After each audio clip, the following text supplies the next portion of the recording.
অসহায় তাকিয়ে Emi Martinez, কেননা গোল্ডেন গ্লাভস তুলে দেওয়া হচ্ছে উনাই সিমন্সের হাতে।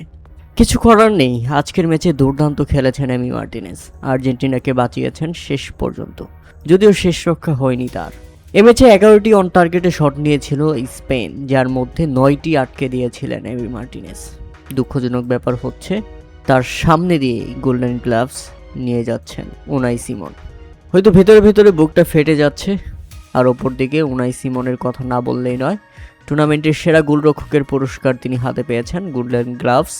বিশ্ব চ্যাম্পিয়ন স্পেনের গোলরক্ষক হিসেবে তিনি 8 ম্যাচে 1টি গোল হজম করেছেন মাত্র। 29 বছর বয়সী এই গোলরক্ষক নিজের 7 ম্যাচে জালকে অক্ষত রাখেন। কোয়ার্টার ফাইনালে বেলজিয়ামের বিপক্ষে সেটি ছিল একমাত্র গোল তার বিপক্ষে। এছাড়া এবারের টুর্নামেন্টে, এবারের বিশ্বকাপে তাকে কেউ গোল করতে পারেনি। এমনকি আজকে ফাইনালের ম্যাচে আর্জেন্টিনা পর্যন্ত তার জালে গোল জড়াতে পারেনি। ফাইনালে তো আর্জেন্টিনা খেলতেই পারেনি, বল তো আর্জেন্টিনার পায়ে ছিলই না, সবসময় বল দখলে ছিল স্পেন। ম্যাচে 68% বল স্পেনের পায়ে ছিল, আর 32% বল ছিল কেবল আর্জেন্টিনার পায়ে।